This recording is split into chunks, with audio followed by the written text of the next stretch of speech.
The House will come to order.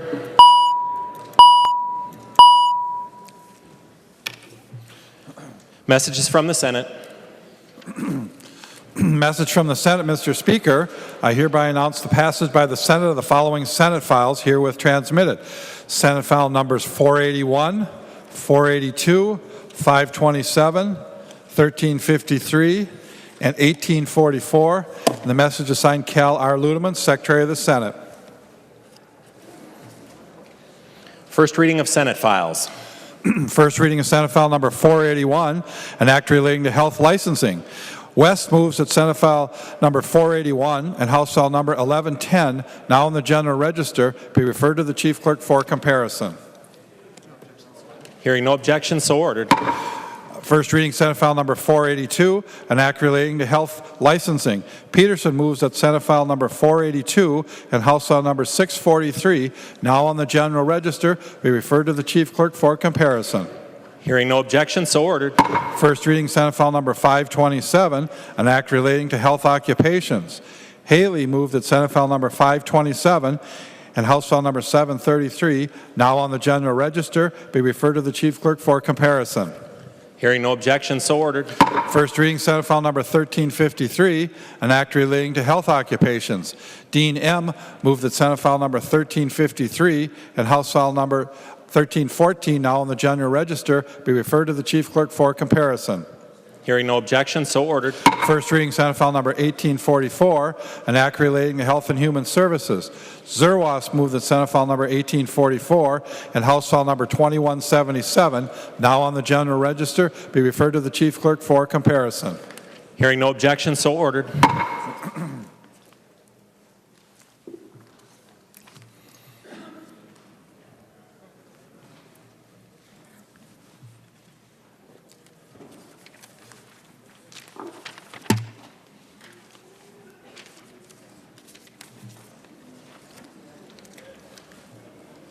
Get there. Calendar for the day. The first bill on the calendar for the day is House File 740. The clerk will report the bill. House File number 740, number 2 on the calendar for the day, an act relating to commerce, the second engrossment. Recognize the member from Scott, Representative Vogel, to introduce your bill. Thank you, Mr. Speaker. Members, House File 740 makes revisions to Statute 80E, which was enacted in 1981 to safeguard Minnesotans in the distribution and sales of motor vehicles. There are 6 sections in HF 740 which deal with issues ranging from warranty reimbursement to facility upgrades. Overall, HF 740 is not intended to break new ground. Rather, it is to add more definition to what already exists in statute, so both the manufacturers and dealers will have more predictability in their operations and find it easier to comply with a law that has existed for more than 35 years. The bill is supported by the Minnesota Automobile Dealers Association, the Machinist, and the Teamsters, and I'd ask for your support.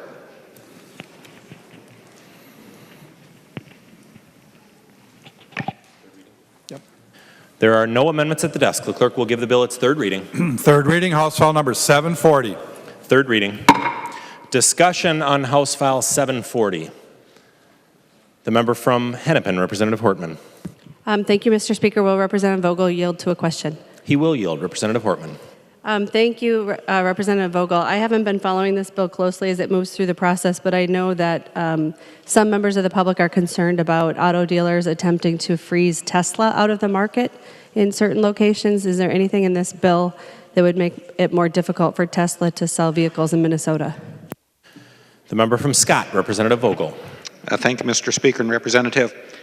Not that I'm aware of. In fact, in any of the conversations that I've had with people relative to the bill, that has never come up. So I would not assume so. The member from Olmsted, Representative Liebling. Thank you, Mr. Speaker. Would Representative Vogel yield, please? He will yield. Representative Liebling. Thank you, Mr. Speaker. And Representative Vogel, I also am, I don't work in this area of law, But as I am understanding the bill, this is kind of a fight between manufacturers and local dealers. And so my question to you is, how does this affect the consumer? The average Minnesotan who goes to purchase a vehicle, what does this bill change from the consumer's point of view? The member from Scott, Representative Vogel. Thank you, Mr. Speaker and Representative. My feeling is that the consumer will actually be better off, because what's happening right now in warranty work is that the manufacturers are not reimbursing the dealerships for the full cost of the repairs relative to what the consumers are paying. So with having the manufacturers reimburse for the full cost at the same price that the consumers are paying, hopefully it will allow the dealerships to be actually maybe a little more competitive in the way they offer services to the consumers, because they won't be losing money on the warranty work. Representative Liebling. Thank you, Mr. Speaker. Thank you for that, Representative Vogel. So just to be really clear, is there anything in this bill that you think could possibly be construed as moving the wrong way for the consumer? He will yield. Representative Vogel. Thank you, Mr. Chair, or Mr. Speaker and Representative. If you look back to the statute that was originally done back in the early 1980s, the intent was to bring fairness to warranty work, and it says that the hourly rate paid to and the reimbursement for parts purchased by a dealer for warranty services shall not be less than the rate charged by the dealer for like services to non-warranty customers and non-warranty services and repairs. So all we're doing here is adding definition to that, because apparently that's a little too subjective, even though it does sound objective, so that now when the reimbursements are being made, in many instances are quite a bit less than actually the consumer that's coming through the door and paying for light work is paying. Representative Liebling.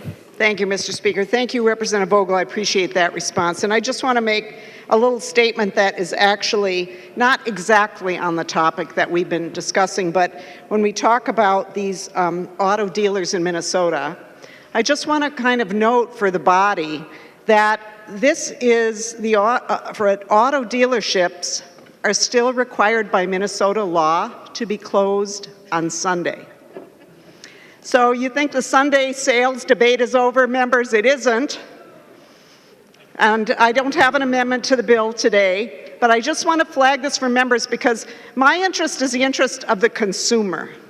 And it's good. We want businesses to be able to make money and stay in business. That's all well and good. But the requirement that car dealerships be closed on Sunday is a very anti-consumer thing.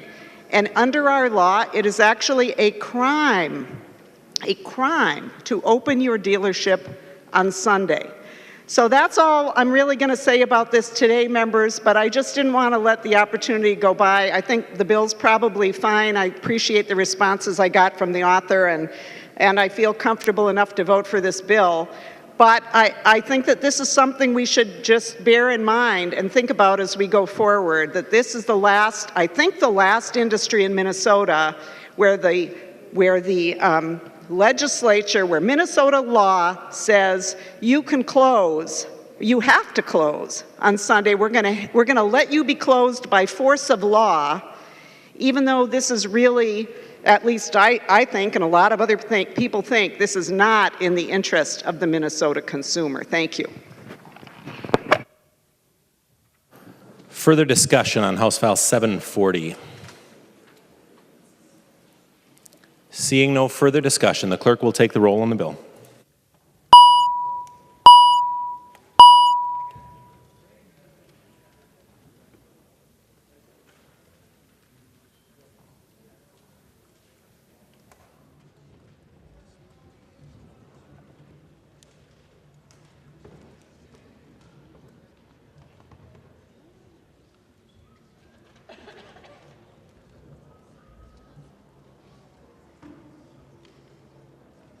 The clerk will close the roll.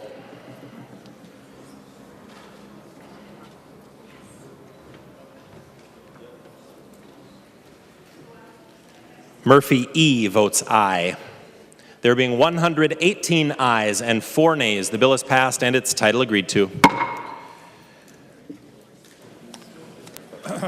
The next bill on the calendar for the day is House File 1418. The clerk will report the bill. House File number 1418, number 3 on the calendar for the day, an act relating to state government. I recognize the member from Dakota, Representative Barr, to introduce your bill. Thank you, Mr. Speaker and members. House File 1418 is the Lottery's Technical Policy Bill. This bill seeks to address 2 issues.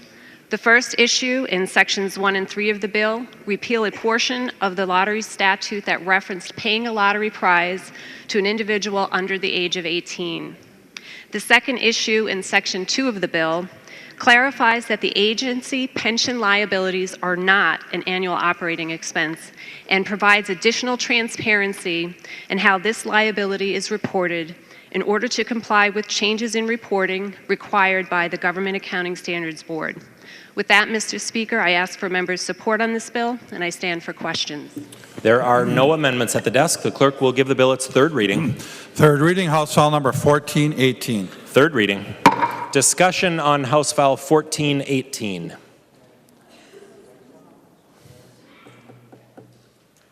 Seeing no discussion, the clerk will take the roll on the bill.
The clerk will close the roll. Representative Ward votes aye.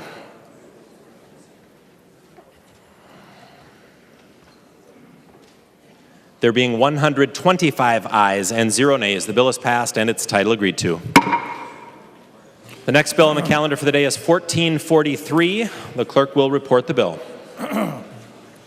House File number 1443, number 4 on the calendar for the day, an act relating to commerce, the first engrossment. I recognize the member from Scott, Representative Loonan, to introduce your bill. Thank you, Mr. Speaker and members. House File 1443 deals with the scourge of insurance fraud. There's actually 5 facets to this provision.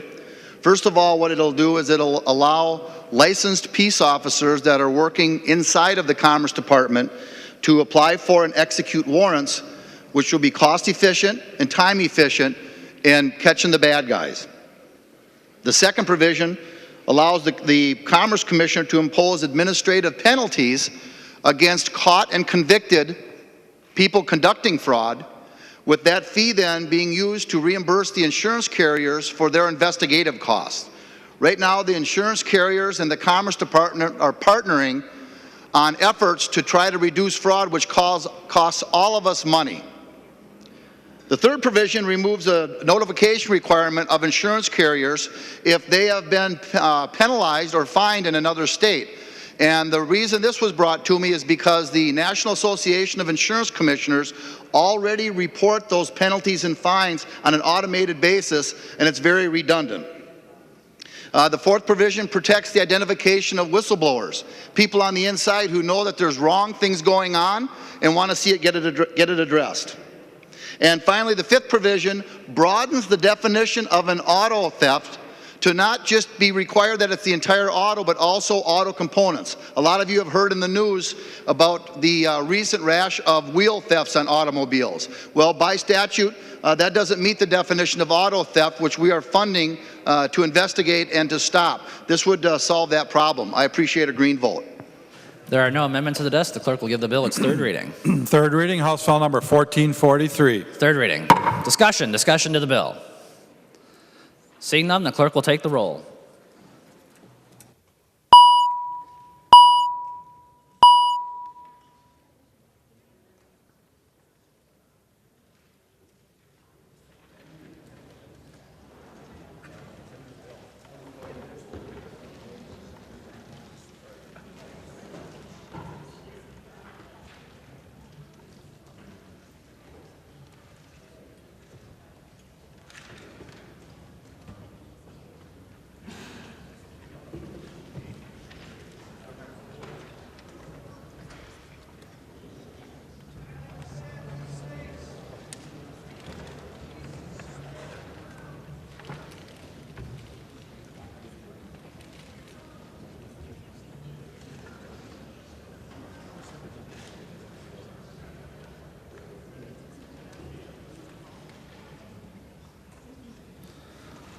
The clerk will close the roll.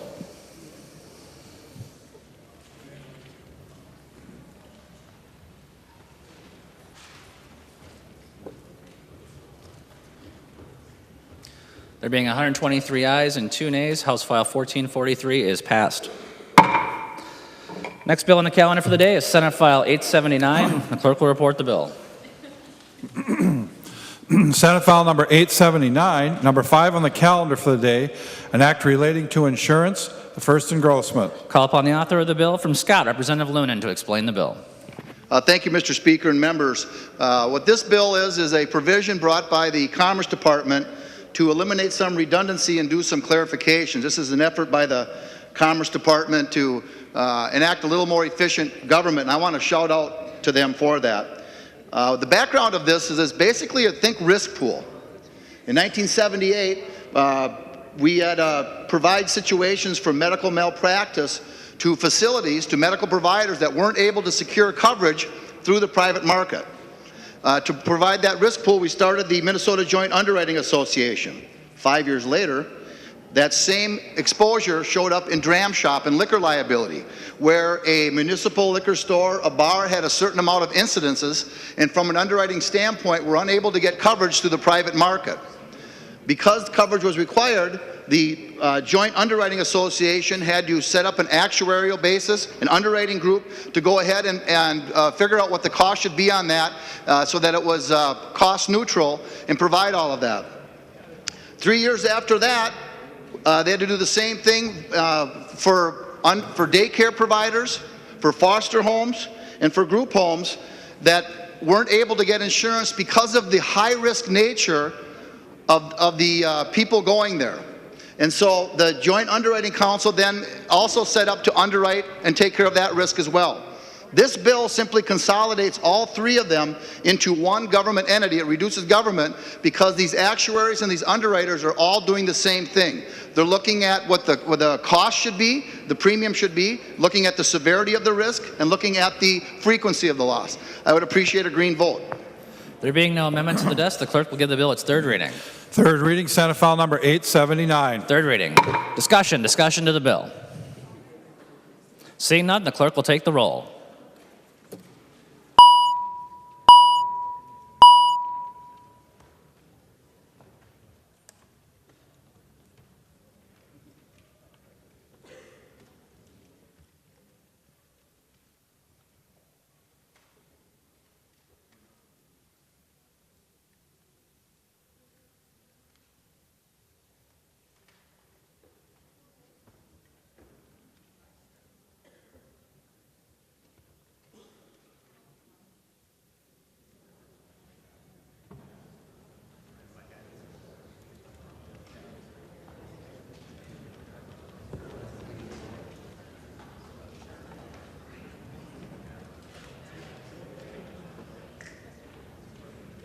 The clerk will close the roll.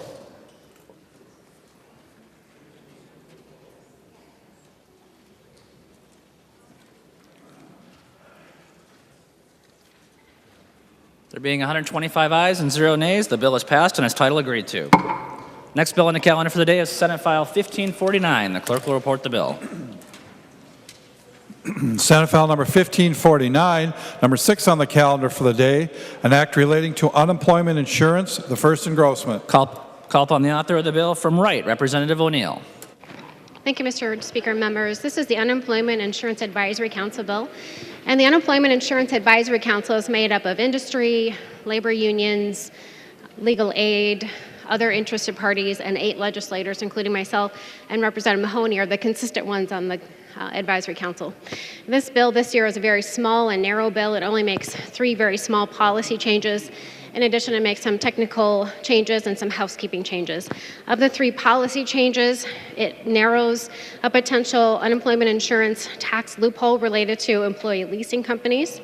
The second change would ensure a consistent treatment to employees that have been suspended from employment. It clarifies what a suspension is. And the third, and actually the most valuable part of the bill, would ensure that the department can recoup unemployment insurance benefits when they are doubled with workman's compensation benefits. So sometimes a workman's compensation claim could go on 24 months, 36 months, or more. This would give the department up to 48 months of time to look at that workman's compensation payment and make sure that it's not been doubled. So members, that's the bill, and I ask for your green vote. There being no amendment to the desk, the clerk will give the bill its third reading. Third reading, Senate File number 1549. Third reading. Discussion to the bill. Member from Ramsey, Representative Mahoney. Thank you, Mr. Speaker and members. To shorten Representative O'Neill's explanation, this is the best bill in the world to read when you can't get to sleep at night. The second best thing would to be watch a video of the committee. Pretty non-controversial bill. We should all vote for it and get out of here. Seeing no further discussion, the clerk will take the roll on the bill.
The clerk will close the roll.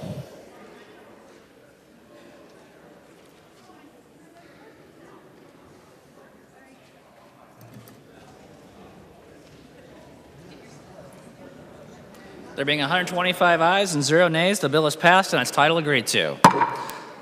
The final bill on the calendar for the day is House File 678. The clerk will report the bill. House File number 678, number 1 on the calendar for the day, an act relating to motor vehicles, the first engrossment. Call upon the author of the bill from Olmsted, Representative Quam, to explain the bill. Thank you, Mr. Speaker and members. We stand here and we serve the people. But in our service, we risk maybe a bruised ego or, minor kerfuffle. But frankly, we've got people that serve in our cities, our counties, and our state highways.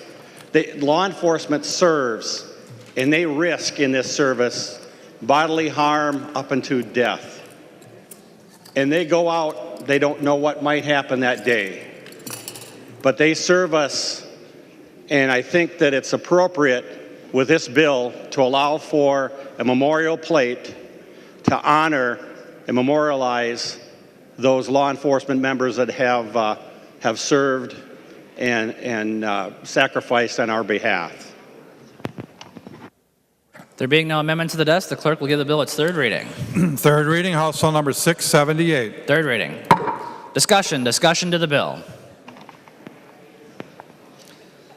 Member from Olmsted, Representative Quam. Thank you. And members, we do have some of these individuals in the center balcony. And we've got Dodge County Sheriff Scott Rose and officers Ryan Anderson, Robert Morris, Mike Leanhart. We have widows and survivors Michelle Patrick and Sarah Westfall, and Bert Otto of the Minnesota Lima organization, RPD also. And Lima, as soon as there's a fallen officer, they will contact and assist in the arrangement for the funerals, help out with the family and the children, and they'll even have Christmas presents for the children and whatever's needed to help that family through the difficult time. And then Roger Berge is also there. He's a constituent, but he's the community organizer, advisor, and helper to try and get this bill through. And I think we need to thank them and the other officers that serve us. And I hope for your support on this bill.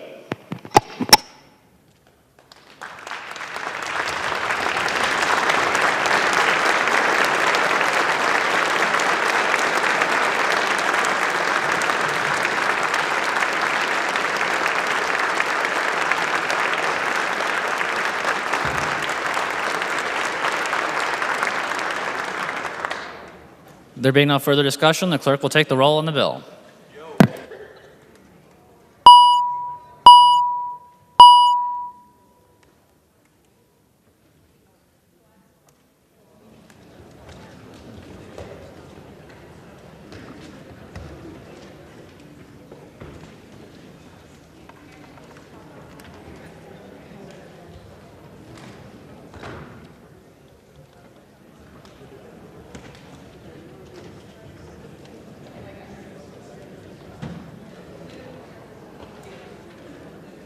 The clerk will close the roll.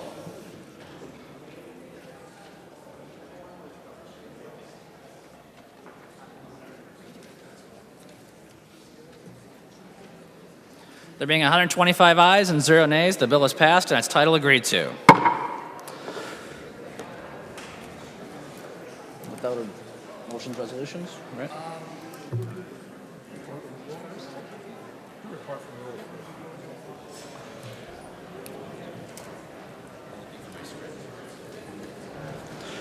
Report from the Committee on Rules and Legislative Administration. That's all I do. I'll read it. Pepin from the Committee on Rules and Legislative Administration, pursuant to Rules 1.21 and 3.33, designates the following bills to be placed on the calendar for the day for Wednesday, May 10th, 2017, and establishes a pre-filing requirement for amendments offered to the following bills. House File numbers 1400, 2047, and 2287, and Senate File numbers 216, 997, 1124, and 2008. Motions and resolutions. There's a copy of the non-controversial motions on the House desk, at the House desk, and online. If there's no objection, we'll take actions on these motions first. Hearing no objection, the motions prevail. Announcements. Member from Hennepin, Representative Hortman. Thank you, Mr. Speaker. I wonder if Representative Pepin would yield to a question. She will yield. Representative Hortman. Thank you, Mr. Speaker. Representative Pepin, in a minute you're going to get up and set the time for reconvening, and I understand we've had a change in the schedule, and wanted to just have a minute to talk about that, since when we were in caucus, I told members we wouldn't be having a floor session tomorrow, so if you could just update the body on the plans for tomorrow. Representative Pepin. Thank you, Mr. Speaker and Representative Hortman. Our plan is to come in at 10 a.m. tomorrow. We will break for rules, come in calendar a couple of bills, and then take them up on the floor. There'll be non-controversial bills, and of course, there is no 24-hour rule, therefore. Representative Hortman. Thank you, Mr. Speaker. Representative Pepin, is there a list of the bills that you intend to take up somewhere we could distribute to members? She will yield. Representative Pepin. Thank you, Mr. Speaker and Representative Hortman. We did text or email those bills to your Chief of Staff, and you should have all of those available now. Representative Hortman. Thank you, Representative Pepin, for giving us these few moments to make clear to the body what will be happening tomorrow before we set the time for reconvening. So thank you. Announcements. Member from Sherburne, Representative Knobloch. Thank you, Mr. Speaker. Members, the Ways and Means Committee meeting scheduled for today is canceled. We will be having that meeting tomorrow after session. Thank you. Announcements. Representative Pepin. Thank you, Mr. Speaker and members. I move that when the House adjourns today, it adjourns until 10 a.m. Tuesday, May 9th, 2017. Representative Pepin moves that when the House adjourn today, it adjourn until 10 a.m. Tuesday, May 9th. All those in favor, please signify by saying aye. Opposed, say nay. Motion prevails. Representative Pepin. I move that the House do now adjourn. Representative Pepin moves the House do now adjourn. All those in favor, please signify by saying aye. Opposed, say nay. The House stands adjourned until 10 a.m. Tuesday, May 9th, 2017.